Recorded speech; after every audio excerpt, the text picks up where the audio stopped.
Ministre, mes chers collègues, je vais, quant à moi, évoquer des préoccupations locales qui m'intéressent au plus haut point. Il y a 4 ans, les habitants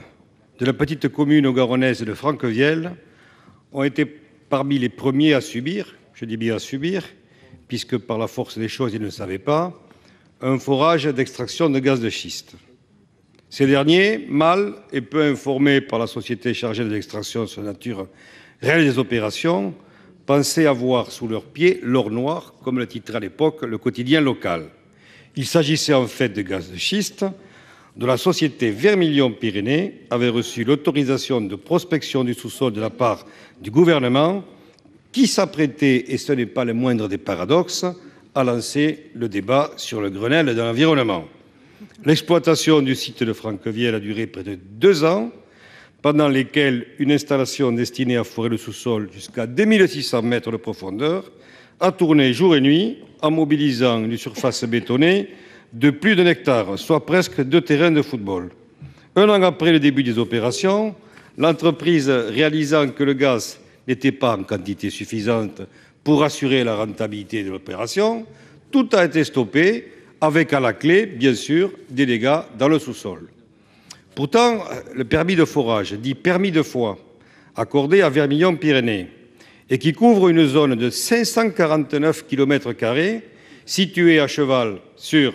les Hautes-Pyrénées, la Haute-Garonne et l'Ariège, a été prorogé jusqu'en 2014.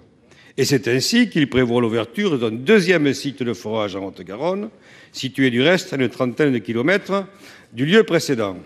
Cette prorogation, j'ajoute, concerne également 2 communes de l'Ariège,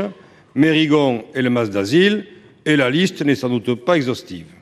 Il aura fallu, comme ça a été souligné tout à l'heure par Didier Guillaume, partout en France, l'indignation et la mobilisation des citoyens, des élus locaux et de nombreuses associations environnementales pour que le gouvernement reconnaisse avoir délivré sans consultation préalable des permis d'exploitation de gaz de schiste. Une fois de plus, citoyens et élus ont été ignorés au nom de la recherche du profit. Le tout ayant justifié, quand le scandale a éclaté, des déclarations plus qu'approximatives de messieurs Borloo et Besson, qui traduisaient, le mot est faible, un embarras évident. C'est du reste la raison pour laquelle le Conseil général de la Haute-Garonne, conscient de la situation que j'évoquais précédemment, a adopté le 21 avril 2011 un vœu s'opposant à toute délivrance de permis de recherche d'hydrocarbures non conventionnels dans son département. Et tout le monde reconnaît maintenant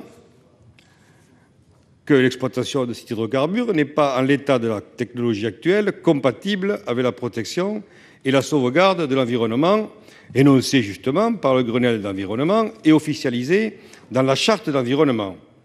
Et qui répond à une logique que je vais illustrer en citant Rabelais, qui déclarait « Science sans conscience n'est que ruine de l'âme », mais je me permettrai d'ajouter « à plus forte raison quand derrière il y a la recherche du profit ». C'est pourquoi il est indispensable que les permis exclusifs de recherche de mines d'hydrocarbures liquides ou gazeux soient purement et simplement abrogés, comme cela a été dit. L'article 2 donne 2 mois après la promulgation de la loi aux titulaires de permis pour déclarer à l'administration s'ils entendent utiliser la technique de facturation pour leur recherche. Dans l'affirmative, ces permis seraient abrogés, en précisant au passage par les mêmes que ceux qui les avaient accordés précédemment, ce qui suppose quand même de leur part une sérieuse révolution intellectuelle. L'État justifie cette démarche en prétendant que les textes des permis délivrés ne précisaient pas le type d'hydrocarbures recherché ni la technique employée. Or, comme cela vient d'être déclaré tout récemment par Didier Guillaume, on sait maintenant que la technique employée était connue et c'était bel et bien celle de la facturation hydraulique. Donc dès l'instant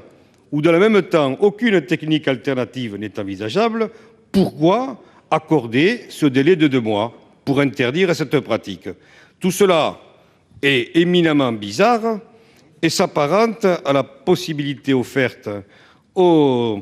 industriels, à ce qu'on appelle en rugby un cadrage à débordement, mais tout le monde sait qu'après le cadrage à débordement, le danger reste entier. Cet article 2, cela a été dit aussi, est parfaitement révélateur d'une proposition de loi qu'on peut qualifier de circonstance, qui est uniquement destinée à calmer l'orage qui gronde de plus en plus fort, et qui, en tout état de cause, ne répond pas sur le fond aux véritables enjeux qui consistent à garantir d'une manière durable l'intérêt général. C'est pourquoi, bien sûr, pour toutes ces raisons, avec l'ensemble de mes collègues du groupe socialiste, nous ne voterons pas l'article 2 de cette proposition de loi, du moins en l'état.